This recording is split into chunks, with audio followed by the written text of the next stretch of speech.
Abigail Disney, and thank you all so much for being here. And thank you to everybody. I'm gonna look at the camera and say thank you to everybody who's clicking their way in here. I'm really grateful. Yes, I'm related. My grandfather was Roy O. Disney. His brother was Walt Disney. And together they built this company, Walt Disney Company. I was born in 1960, so I knew my grandfather about 11 years, kind of worshiped the ground he walked on. He was a very sweet guy. He was also a member of the John Birch Society. He hated unions. He was a red-baiting, right-wing guy. I went to the park with him a lot when I was a kid. And I will tell you this, in spite of everything I just said to you, he was the nicest man.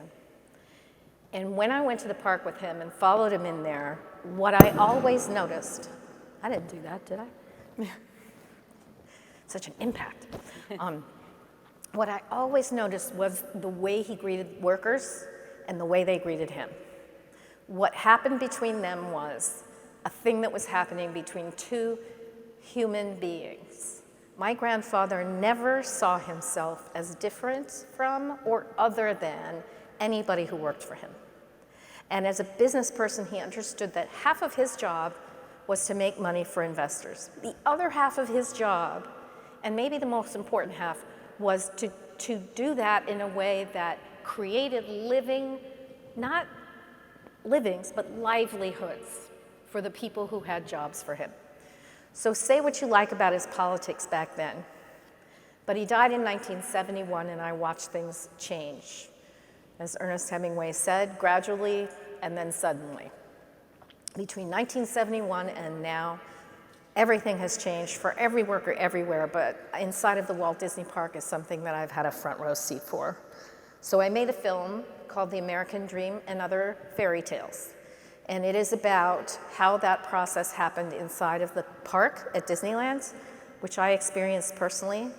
And I made it because I wanted to, once and for all, make it human. I could list to you all the regulations that were shifted, all the money that was changing hands. I could list to you 1,000 reasons why it is the way it is now. But the fact is, you have to feel it because this is about human beings.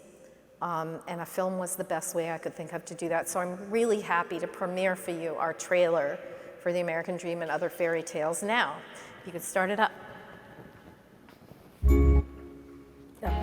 Disneyland was not like anywhere else on Earth. When I started working at the park, the employees were so happy to be there. The company appreciated you. At least it did.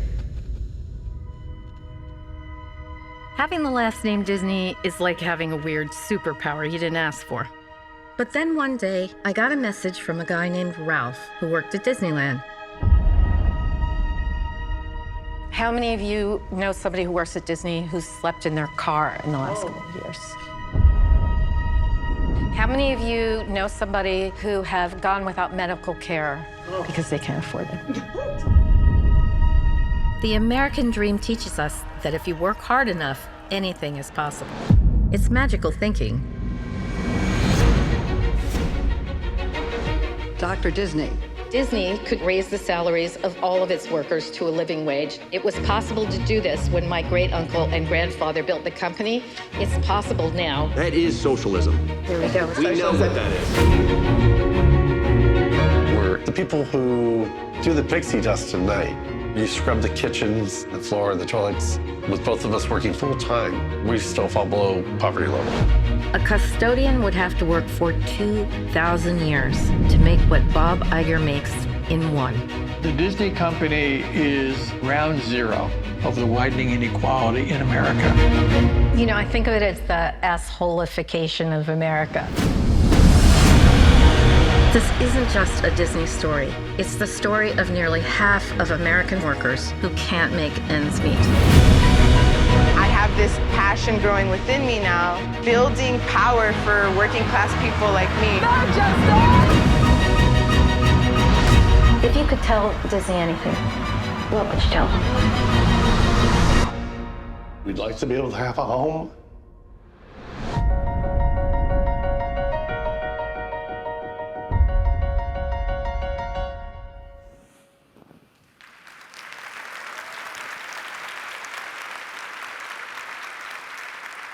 Thank you for that. You're the first audience to lay eyes on it, so it's kind of exciting to premiere. I am not up here to tell you about how this is supposed to work. That's not really my job as a member of the 1%. So I'm up here with Sara Nelson, wonderful Sara Nelson, who's head of the Association of Flight Attendants. Yes. And one of the most exciting and best labor organizers in this country now, and maybe even ever. She's extraordinary. Artemis is next to me. She's in our film. She worked at Disney for 11 years as a custodian on the night shift. When I met her in 2018, 2017, you were making $11.25 an hour. She's been very active in her union. That's why I met her. And her frustration with the company, which grew over the time I knew her, ended with her leaving the company in 2021. She's now working as a barista at Starbucks, managing an Airbnb, and going back to school. Yeah, I'm so glad. So capitalism. Let's talk about capitalism for a minute. It's been very, very good for me, right? But you'd have to have some kind of blindfold on not to notice that it's not very good for most of everyone. And over the many, many years that it's had a hold of our country's throat, it has manifested very different ways.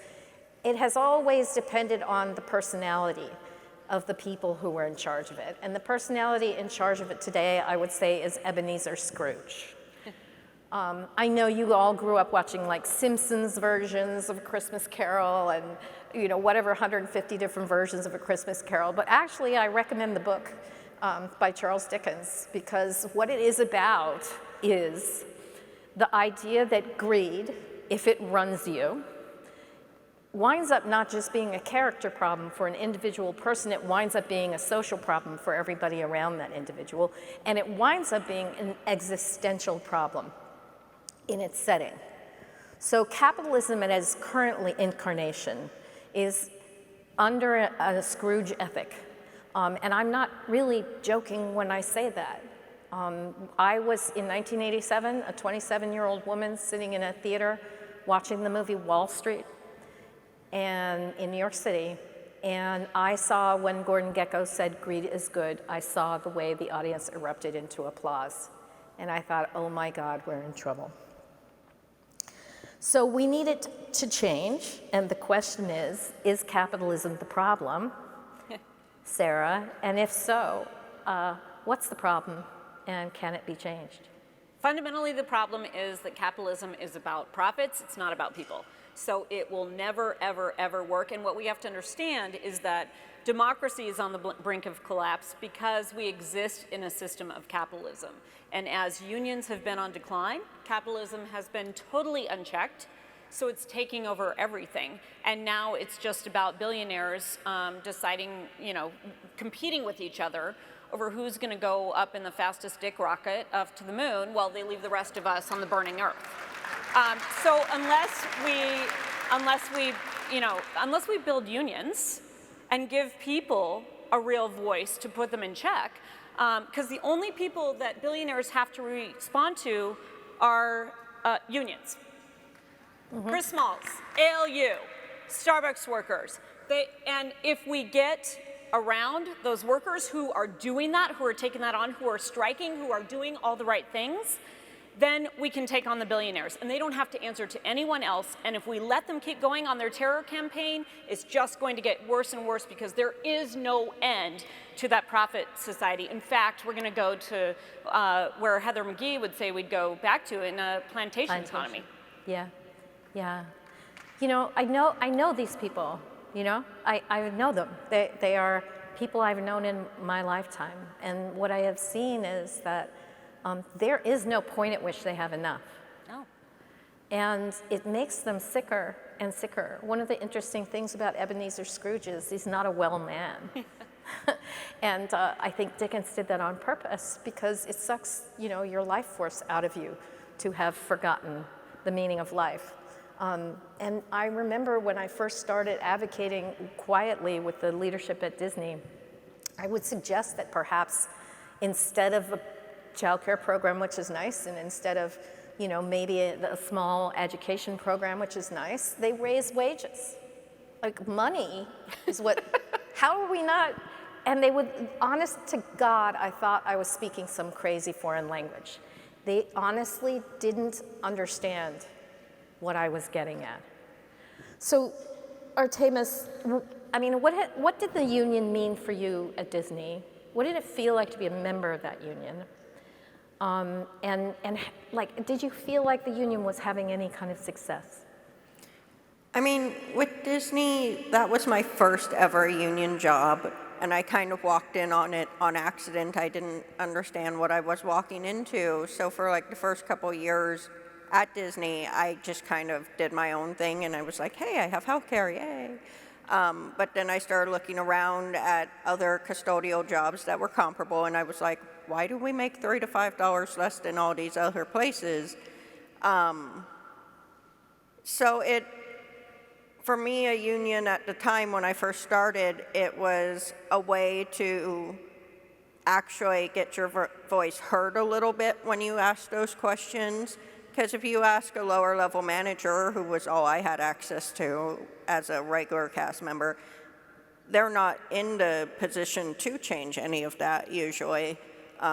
But if you, as a representative of your union, are going up and asking the questions, you're asking the people who are actually negotiating on the company's behalf a lot of the time. And sometimes you're standing outside of Disney Studios shouting at Bob Iger with petitions. But that's a fun part. It was for me. But like, as we went through the entire process, and I went through 1.5 contract negotiations before I ultimately burnt out. I will never say a union is a bad thing, but it's a human organization, and everybody has their own goals and their own egos, and sometimes I don't think people necessarily forget who they're fighting for, but I think sometimes they forget that they have to be collaborative. Nobody wants to be told how to fix their life. Not even from the people who are saying, hey, I'm trying to help you get more money. Like, if that person is just coming in and telling you how they feel you should do something, then like, they're not necessarily going to be responsive to that. Chris said something, Sarah, that you brought up while we were in the green room. Can you say that again? Because I think it's a little bit the answer to the problem Artemis is talking about. Yeah, I was talking to the postal workers earlier this week, and he said, fundamentally, we all go through some shit. And how did we win at ALU? We loved each other. I have to say that this is rooted in love when it succeeds. And it's about humans connecting with each other always. I will tell you that my grandfather would have rather been shot than have unions at the park when he opened it up in 1955. But the law in 1955 didn't permit him to open a park without labor unions involved. And that is an important piece of this puzzle, right? I mean, union membership will grow in power as it grows in size. But what has to change politically and legally speaking, because in 1955, they were wildly more empowered by the government. What do we need to be working for on the government side? Well, listen, I mean, first of all, we have some power right now and we should use it. We can't be risk averse right now. We have got to, I would like to see President Biden call Howard Schultz and Jeff Bezos to the table and say he's going to mediate talks, collective bargaining to get contracts there. Let's use the power that we have, because Jennifer Abruzzo overseeing the NLRB, yeah, that's great. She doesn't have enough resources, doesn't have enough people to track down all the law breaking that's going on everywhere, and it takes so long that, they walk through the 4 Ds of union busting: divide, delay, distract, and ultimately demoralize. And so if we don't get on this right now and lift up the people who are, taking a chance right now, we have Starbucks workers, Starbucks baristas all over the country striking right now. The workers are doing what they need to do to build power for all of us. Because I'll tell you something, what I learned in a craft-specific union for flight attendants is that if we don't get busy standing up for the rest of the working class, there's no way that I can be the labor leader that they expect me to be and need me to be. They can't get the vacation that they need, the sick time that they need to take care of their families without getting fired. They can't get that secure retirement to be able to actually leave work. They can't get the housing near where they work. They have to spend hours and hours just getting to work in order to try to get that paycheck. And they can't spend the time at home to enjoy their lives with the people who count and where their lives exist. As Jennifer Bates said, we're the billionaires, we just don't spend it. And we do not live to work, we work to live. And to me, that really is a reflection of what Mother Jones was telling us 100 years ago when the great labor organizer, Mother Jones, was fighting against child labor. And she said, the capitalists say there is no need of labor organizing, except the fact that they themselves are continually organizing shows their real beliefs. They want the most money they want the most labor for the least amount of money. Labor wants the most money for the least amount of labor. Labor builds the world's palaces and builds all the wealth, but neither lives in the palaces nor spends the wealth. If you would only understand that you hold the whole solution in the palm of your hand, for if every industry were to simply hold up together and stop working, the capitalists would yield to any and all demands, for the world could simply not go on. And so we have to understand that we have to make them risk averse. We have to make them understand that there is big risk for putting our lives on the line by pushing people into poverty. That is the violence. Capitalism is the violence in this country. And workers simply standing with their hands in their pockets can stop everything and take all the power that is actually ours. And then we're going to take our money back. And let me just say, I don't want to go on too long, but there are companies who are looking at this risk and making different decisions. Microsoft just agreed to a neutrality agreement with CWA for Activision Blizzard. And that's because they're looking in their backyard at Starbucks and Amazon and saying, okay, we don't want to take on that fight. We don't want to be named as the evil empire. They try to shame us. They try to make us feel bad about our bodies as women. They try to make us feel bad about not being able to pay the bills, not being able to have a house, not being able to take care of our children. They try to shame, shame, shame. It is time that we shame the people who need to be shamed.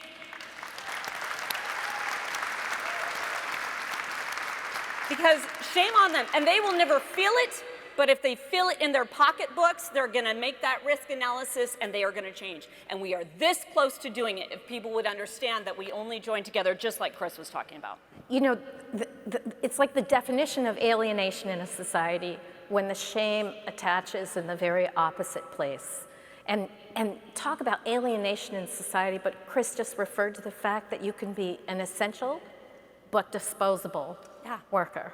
That's a violation of the meanings of things, not to mention the meanings of lives and the point of work. Artemis, you came to Disney, and what did they tell you about what was going on in terms of loyalty to the company, retention? Because lots of us are talking about retention now in the world of work. I mean, when I first hired in at Disney, it was right after the 2008 my brain. But it was right there after that downturn, and we weren't sure that we were coming back up through it yet. And when the hiring person who was interviewing me was saying I was very lucky because third shift custodial jobs didn't come up that often. But slowly throughout my tenure there, they had more and more turnover in my department, which made it difficult for us all to do our jobs and meant that the quality of the work was not to the level that many people wanted to do because of their pride in their own work and their pride in working for Disney. But within that same couple of weeks, when I did my introduction course, one of the little trainers, she said, when we have a family come into the park right now, a lot of the times that family had to save up for longer than usual because of the state of the world at the time. And this was like their opportunity to escape the darkness of the world at the time, and they wanted to create that escape, and they wanted it to be a happy place.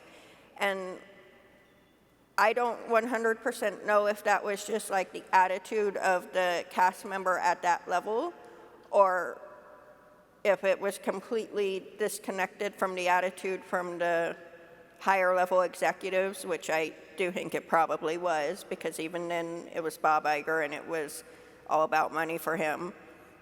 But like the attitude that I was brought into the company from the get-go with is, we are there to make the world a little brighter for the people who are coming into the park, and everybody who was in the park, who worked at the park, just wanted to be happy and make those moments for families and be a little bit of brightness in a very dark world.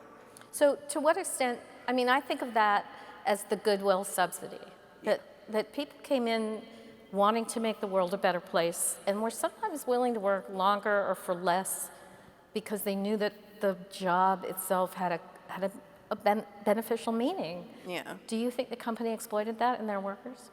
I do think that they exploit that to a certain extent, because while there were people who had the financial stability, if it was a retirement job or a little fun job for a spouse, or a non-primary earning spouse, then, you know, you could afford to just be there for the benefits or be there for the perks like the sign-ins and whatnot, and then just go and make everybody smile. And like, that's lovely. I have no issue with that, but then you had people like myself and many others who are in our documentary, and like, you're trying to survive. I was in one of the positions that was full-time, and like, I had no wiggle room for any kind of emergency, and other people were living in their cars, and there were people who struggled to take care of their children.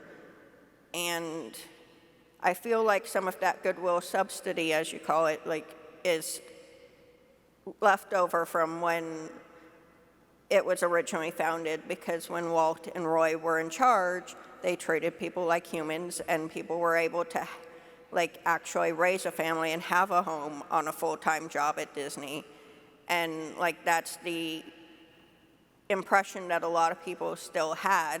I think Disney's gotten a little bit of negativity lately, so maybe a little bit of the gauze is off of people's eyes, but I think even now, certainly when I started there, a lot of people still saw it as the Walt Disney Company. They still saw it as a company that they felt that they would be able to raise a family in. And like, in my department especially, they were very fond of the quote from Walt. It's a famous exchange where his wife said, well, why would you want to build a theme park? They're dirty. And he was like, but that's the point. Mine won't be. And we often coupled it with the quote about, you can build the most wonderful place in the world, but it needs the people. And I paraphrase that, but you know, that was very important to a lot of the people who work there, but they didn't always feel, the longer you worked there, the less you felt that sentiment from the actual management, right, and the less you felt that sentiment, right, when you're like having an emergency. Yeah. I mean, my grandfather was very clear. He understood that like, these were the most important aspect of what was happening, were the human beings at the park and the way they behaved as human beings toward other human beings. These were not interchangeable parts. And I think I started with my grandfather's politics for a reason. Isn't it interesting that in the 1930s, 40s, and 50s, a right-wing, very far right-wing guy would run his business nevertheless with an eye toward his responsibility to the people who work for him. Yes, it's paternalism, yes, it's all kinds of things that we object to, but like, at a human level, there was the right thing was happening from this right-wing guy. Flash forward now, you have CEOs, the last two CEOs of the company, huge Democratic Party donors, huge Democratic Party donors. There's no word out of their mouth that wouldn't be agreeable to most Democrats. And yet to them, increasing their workers' pay felt like a bridge too far.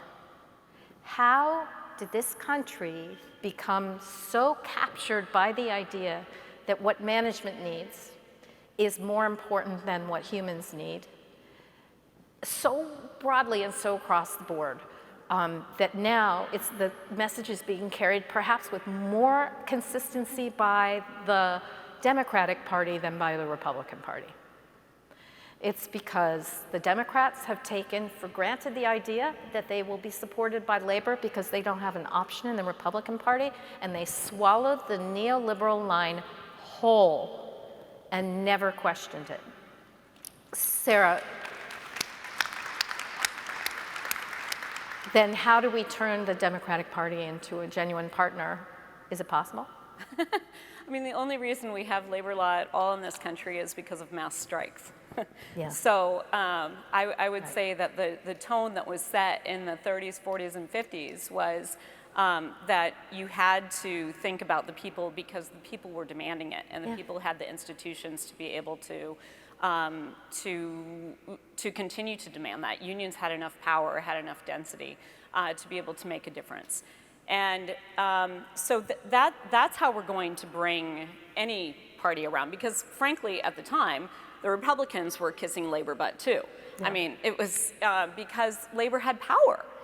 And that's the only way that we're going to change anything in this society. You know, it was Milton Friedman who set the tone in the boardrooms to say that greed is good. And that, you know, it's interesting because we can shame Disney all day long, and we should. And by the way, there's 41,000 service workers in Orlando that are going to be in contract negotiations this next year, and we should get ready to support them too. And but we also need to make sure that we're attacking the entire system, because I know CEOs who actually maybe might want to do the right thing, but they're in a system where they are having to respond to Wall Street. Yes. And so when we went to the airline CEOs and told them, listen, you are not going to get $1 of federal aid when the industry is shut down, 97% of the demand has left, and the industry is about to collapse, you're not going to get $1 of aid because everyone hates you. Yeah. Because you have, you know, taken everything and made it an incredible experience of inequality when you walk on that plane. The people are having the American experience when they walk on an airplane, through first class, then through business class, then through a little bit smaller seats, but kind of nice and a little bit far apart, then even closer seats and smaller seats, and then you have to be so glad that you have a place to put your ass at the end of the plane, but you can't put any place to put your bag unless you pay for that too. So that is, you know, that's where we were pre-pandemic, and we said to them, you're not going to get anything unless you make the relief workers first. And I will tell you, what they agreed to in the room that night, in one night, was they would agree to ban stock buybacks and even cap their own pay, but they would not agree to simply follow the law that says that you have to stay out of union organizing. Because they knew that banning the stock buybacks and capping their pay would be temporary, but if the unions there, we're there forever, and we're going to hold them accountable, and we're going to bring the money our way and not be sending it to Wall Street. So, yeah, this is the system that we're in, and we have to understand, we have to take on Amazon, Starbucks, Disney, Delta Airlines. We have to take on these companies together. Because if they're allowed to get away with undermining anyone, they're going to do it everywhere. And Artemis said a really important thing. You know, she said that in her unit, in her group of workers who were working as custodians at Disney, people were there for all kinds of different reasons. They were there in retirement jobs. They were there because they really were, this was their main job, and they were trying to provide for a family and they couldn't. They were there because of the allure of Disney, and maybe they had some other income to be able to make it work. The truth is that every single worker takes pride in the work that they do. The TSA workers who go through shit every day and take the worst scrutiny at work, people getting angry with them as they're asking them to undress and go through all their things. They said they were sleeping in their cars during the government shutdown so that they could go to work, because they couldn't afford the gas to go back and forth because they were living that close on the line that when they missed one paycheck, they couldn't even afford a tank of gas to go back and forth.